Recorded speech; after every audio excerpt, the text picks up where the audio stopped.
Bonjour, aujourd'hui je suis ravie de vous partager un interview que j'ai fait hier soir avec Julie et Bruno. Il faisait bien chaud et du coup on était à l'extérieur, donc vous allez entendre quand même des bruits de voiture, des bruits de la nature aussi, et puis des bruits de leur petite Élise qui était encore réveillée au moment où on a interviewé. Et donc j'espère que ça ne perturbera pas trop votre écoute. Vous allez voir, c'est vraiment une rencontre inspirante, en tout cas pour rappeler à quel point en préconception aussi on peut faire en sorte d'optimiser les choses et en tout cas d'être conscient de tout ce qu'on met en place pour essayer d'avoir les meilleures chances possibles d'avoir un bébé en bonne santé. C'est important de rappeler que la plupart du temps maintenant on sait quand est-ce qu'on ne veut pas avoir de bébé et on a les moyens de s'assurer de ne pas avoir de bébé avant qu'on l'ait décidé.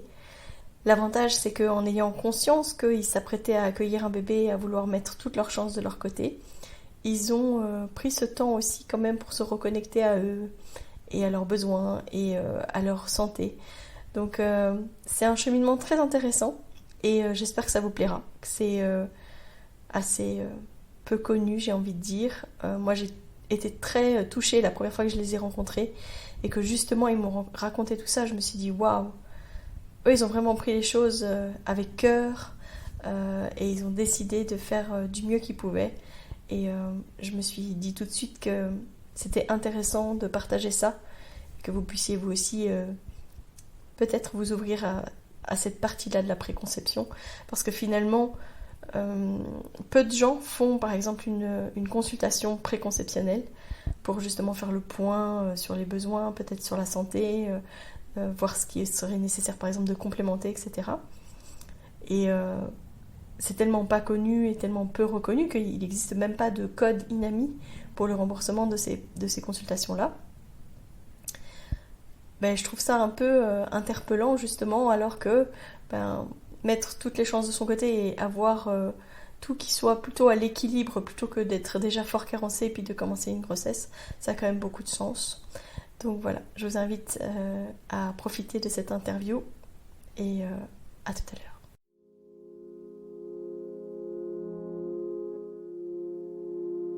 Bienvenue dans Bulle de Sage-Femme, le podcast qui déconstruit les croyances, démystifie les peurs sociétales, redonne toute sa place à la physiologie des femmes qui savent enfanter dans leur pleine puissance, mais aussi des bébés qui savent se mettre au monde. Ici, vous profiterez de l'expertise de sages-femmes pratiquant en dehors des hôpitaux, des accouchements à domicile ou en maison de naissance. Nous souhaitons que vous trouviez les outils, les informations pour que vous puissiez être les acteurs de la naissance de votre bébé, et ce quel que soit le lieu où vous avez décidé de l'accueillir. Mon nom est Mélissa Chambard, sage-femme, maman de 5 enfants.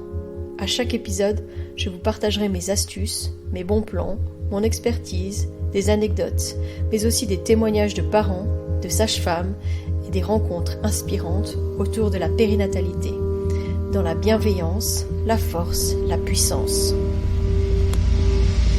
Allez, vas-y.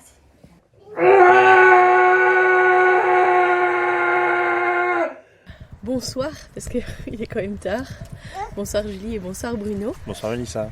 Je suis ravie d'avoir aujourd'hui l'opportunité de discuter avec vous et notamment en fait de votre parcours au niveau de la préconception avant l'arrivée de votre fille et de quels ont été vos choix en fait et finalement pourquoi est-ce que vous avez fait ces choix, parce que quand on en a discuté, c'est elle qu'on entend. Quand on en a discuté pendant votre grossesse, moi je me suis dit waouh, c'est génial, parce que c'est très très rare en fait qu'on a des gens qui conscientisent autant au niveau de la préconception. J'ai rien fait. Mais en fait même, je veux dire, l'idée de préconception tout court est presque oubliée, parce que la plupart du temps on se dit juste ici on faisait un bébé et puis on se lance et en fait sans faire un petit peu le point de où est-ce qu'on en est, sans attendre un petit peu après peut-être une prise de contraception et sans plus réfléchir que on est prêt à accueillir un bébé donc on va le faire. Donc voilà, donc j'ai vraiment envie de partager avec vous et puis du coup de partager avec les auditeurs du podcast votre parcours à vous en fait. C'est possible? Oui. Parfait. Par où on commence? Mais je sais pas. L'envie d'enfant, je pense. Mais non. Moi, j'avais envie d'avoir un enfant.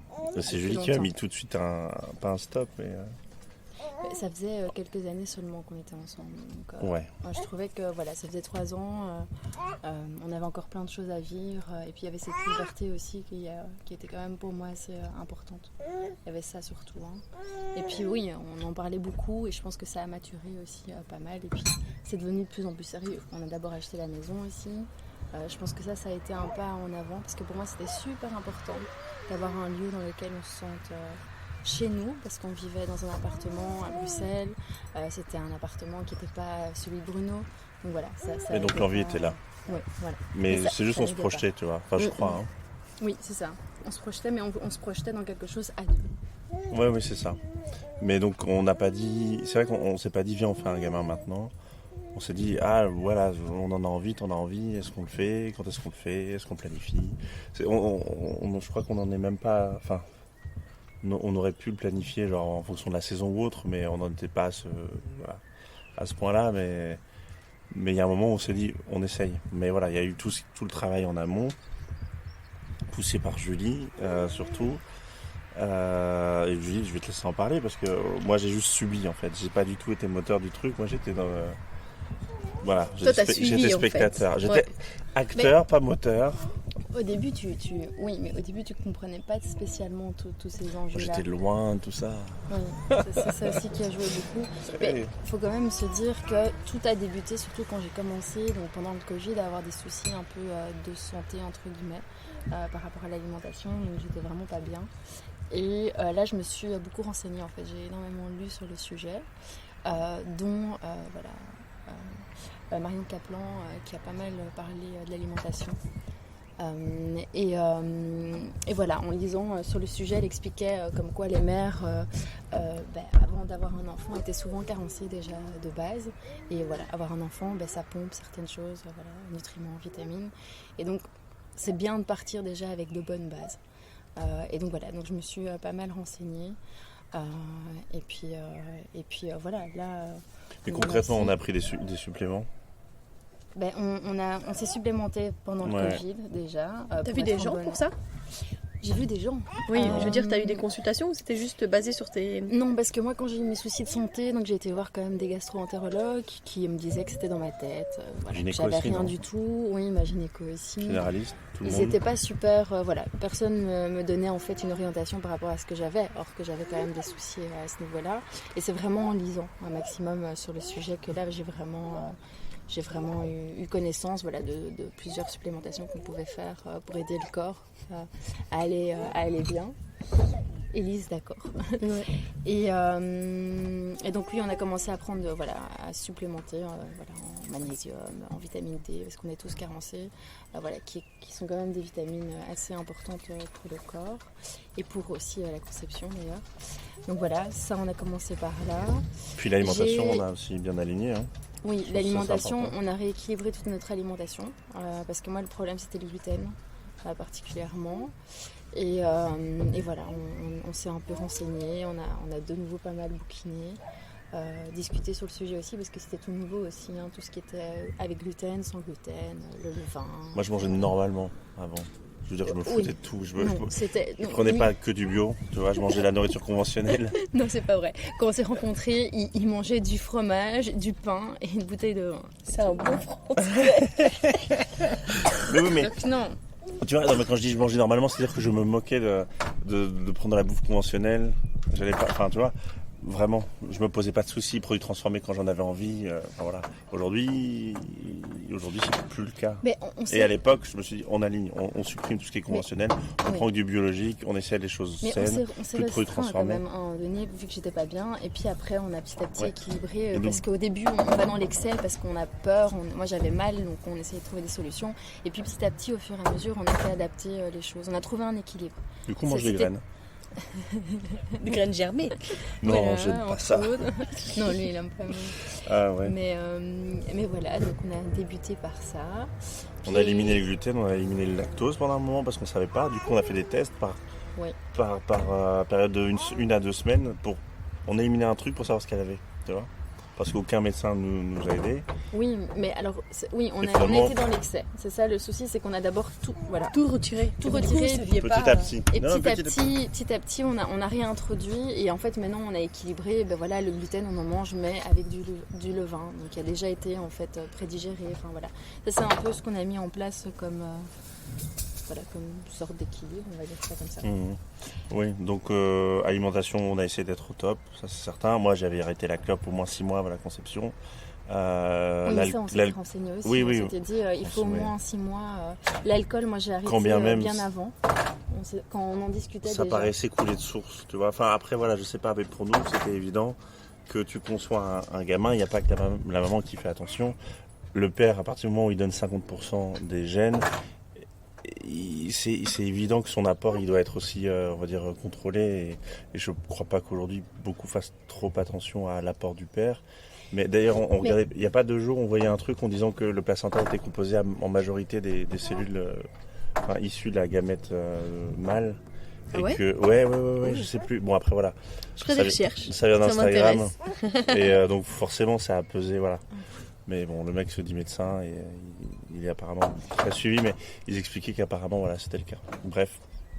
Et par là, le mec disait, les mecs, il faut que vous fassiez attention à ce que vous léguez à votre bébé, en fait. Parce qu'il n'y a pas que la mère qui doit travailler. Bah oui. Et donc, du coup, j'ai arrêté de fumer, quelque chose comme 6 mois avant. On avait dit que c'était normalement 6 mois. D'ailleurs, si tu veux une info, j'ai arrêté de fumer il y a 10 jours. Minimum 6 mois. Waouh, ça c'est génial. Tu vois, on peut prendre date pour dans 15 mois, du coup. Ça emballe pas Mais trop. oui, parce que du coup, j'ai repris après la naissance. Mais Oui. là, moi, je suis pas un grand fumeur, mais là, je ne m'en pose plus une seule cigarette. Ouais. Voilà. Et l'alcool aussi. Et l'alcool aussi, parce que Ça, on avait l'alcool tu as pas totalement arrêté. festif et social. Oui, mais moi j'ai arrêté totalement. Toi, tu as continué juste les week-ends. Donc en semaine, il ne buvait pas. Et puis les week-ends, voilà, en fonction des sorties, s'il y avait quelque chose, là, tu continues quand même de temps en temps un petit verre. Mais oui, voilà, c'est ça. Il n'y avait plus l'alcool social d'avant, les sorties, les trucs et les machins, c'était niet. Parce que, en tout cas, c'était quelque chose qui était pensé, quoi. Ouais. C'est sûr qu'il y avait ce but-là, quoi. Donc c'était, au début, c'était peut-être un peu une contrainte. Et puis finalement, au fur et à mesure de ce qu'on a entendu, ce qu'on a vu, ce qu'on a lu. Parce que, du coup, On était Élise OK est née avec en ça, septembre 2022. Toi, tu avais tout aligné en janvier-février 2021, je crois. Tout aligné. C'est-à-dire, tu avais tout arrêté. Suite à tes problèmes de santé, c'était... Ouais. Et même la pilule aussi. Ouais. J'avais tout arrêté. Mais la pilule aussi, d'ailleurs, j'avais arrêté 1 an avant qu'on en parle, en fait. Qu'on décide de vraiment le faire. Parce que voilà, l'idée c'était... Voilà, il est soi-disant en tout cas prouvé que les pilules contraceptives ont des méfaits qui vont rester peut-être dans le corps et qu'il y a un moment avant d'éliminer tout ça et reprendre un cycle normal. Et c'était l'idée. Oui, tu avais arrêté la pilule quoi, janvier 2021. C'est ça un an avant de prendre. Non, 1 an avant de prendre la décision. Tes problèmes de santé sont arrivés après que tu as arrêté la pilule. Mais ça, c'est encore autre chose, d'autres problèmes. Du coup, tu vois, ce qui se posait, il y avait quand même beaucoup de questions qui se posaient. Et oui, la pilule avait été arrêtée dans l'optique de potentiellement penser à faire un enfant. Mais on n'était pas... Oui, c'était pas un arrêt pour dire, allez, maintenant on lance tout, mais c'était plutôt un arrêt en mode... Maintenant, je fais une détox. Oui, voilà. C'était pas un arrêt pour dire viens, maintenant on est fertile. Non, c'est un arrêt pour dire viens, on se sépare de l'emprise de ce truc dans son corps. Quoi. C'était plutôt ça. Mais oui, on parlait du fait de vouloir déjà avoir un enfant, mais on n'était pas sûr encore. Et oui, non, c'est vrai qu'on était sûr au fond de nous, peut-être, mais on savait pas quand. Tu vois. Pas dans les faits, oui. Mais il fallait se préparer. Et donc j'ai arrêté la pilule en amont et j'ai eu aussi de nouveau pas mal de conséquences suite à ça. Quoi. Donc, au niveau de ta santé? Oui, aussi ça a eu des répercussions et il a fallu tout un temps avant que ça se restabilise, quoi, parce que j'ai dû prendre des antibiotiques qui ne fonctionnaient pas. Donc ça a traîné, quoi, au moment où j'ai arrêté. Et c'est lié à l'arrêt, tu penses? D'après les médecins, oui, ça serait lié à ça. J'ai développé des petites bactéries, des petites choses qui partaient pas. Et en fait, on m'a donné 3 antibiotiques différents et ça ne fonctionnait pas. Et pour quand même dire, j'ai réussi à me soigner avec la gémothérapie. Donc voilà, à un moment donné, je me suis dit, c'est bon, je fais peut-être une résistance ou ça fonctionne pas. Gémothérapie. Ouais, avec les bourgeons en fait. Ah, je croyais que c'était avec les gemmes. Genre, tu vois. Non, bah, bref. Non. Les gemmes. Les Oh. gemmes. Non, mais parce que la marque de la bijouterie où j'ai pris sa bague de fiançailles, c'est Gemio. Ah, Tu oui, vois, une d'accord. gemme, un joyau. Enfin, une Ah oui, gemme, donc enfin, bref. tu pensais aux pierres. Exactement. D'accord. Et on appelle ça quoi, La lithothérapie. Et voilà, Oui, la la lithothérapie. Non, là c'est la gémothérapie Pardon. et donc c'est les bourgeons, effectivement. Mais c'est puissant, hein, la nature est puissante. Oui. Que ce soit les pierres, les bourgeons, les plantes. Ça c'est sûr Ouais. qu'on a beaucoup à apprendre et à se transmettre vis-à-vis de ça. Oui. Et là j'entends du coup que tu t'es beaucoup informé Oui. pour tout ça. Et que du coup tu as pris des décisions pour tout rééquilibrer et pour vous donner en fait les meilleures chances d'avoir un bébé en bonne santé. Et de vivre sereinement les choses, en fait, sans être stressé vis-à-vis de ça aussi, non? Oui, mais Ouais. oui, c'était une façon un peu de... Mais c'était une façon aussi de contrôler, entre guillemets, voilà, j'allais ce qui se passait. Et, oui, et puis de faire les choses bien aussi. Pour moi, c'était important de faire les choses bien. Et je me dis, on est tellement empoisonné par tellement de choses actuellement, que ce soit par la nourriture, par les produits cosmétiques, que je trouvais que c'était important de faire ça. Parce que ça se transmet à l'enfant. Oui, mais moi je le fais pas pour ces raisons-là, je le fais pour que ma fille soit en bonne santé. Le problème, c'est qu'en fait, par exemple, les perturbateurs endocriniens, il y en a partout. Et Paraît-il. que finalement, c'est parce qu'on fait passer l'industrie et le financier avant la Avant la santé santé, des humains Ah non, ça c'est super triste, Mais c'est clair. et de la planète. Enfin, je veux dire, on fout en l'air notre propre avenir, en fait. Mais ce qu'il faut aussi quand même nommer, c'est que moi, via mon boulot, je me rends compte déjà de l'impact que peut avoir tout notre environnement, même sur le psychisme et certaines pathologies qu'on retrouve chez des patients dues à des perturbateurs endocriniens. Les études le prouvent actuellement. Voilà, on peut faire des liens assez... Donc voilà, moi j'avais aussi tout ça en tête qui faisait que ça m'a aidé à me questionner aussi via mon boulot où je suis quand même soumise à pas mal de recherche et donc voilà, ça aussi, je pense que ça m'a aidé d'avoir un peu plus cette connaissance-là sur le sujet. Bon, et du coup, une fois que vous avez décidé que c'était OK, vous avez juste continué ce que vous faisiez et puis vous avez ouvert votre cœur au fait que vous étiez prêt potentiellement à accueillir un bébé. Ben en fait, on a décidé ça en Crète. Hein. On a dit, on démarre, ouais. Mais pourquoi il On faut... était en vacances Il y avait cette légèreté. C'était quand, attends, je sais ben pas, non. C'était avec... Non, elle est née en septembre. Non, effectivement.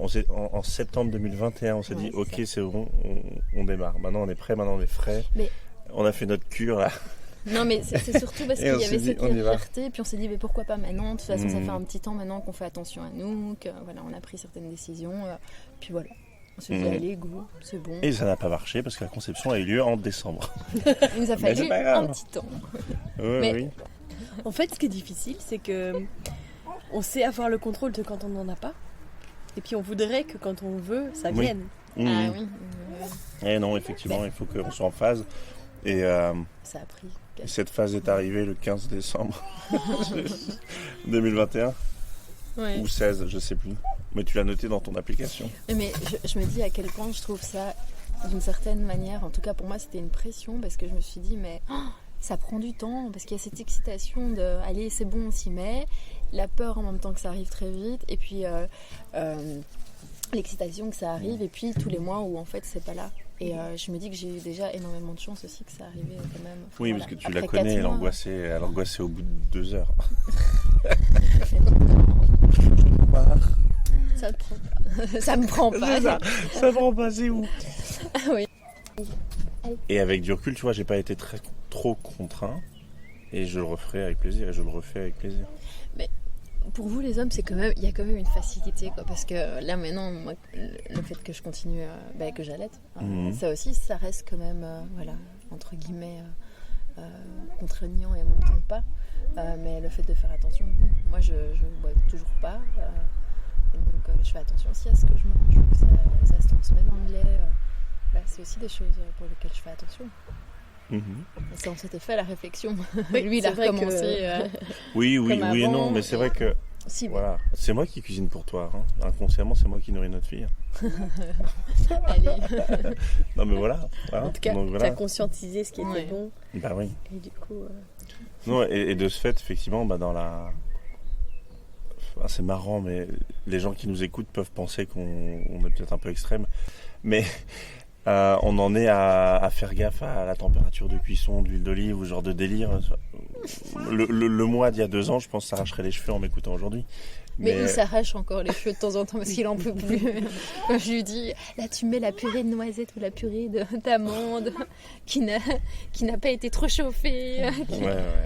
Mais c'est vrai que là, ça te saoule un peu, mais tu le fais en fait parce que je t'explique toujours aussi pourquoi.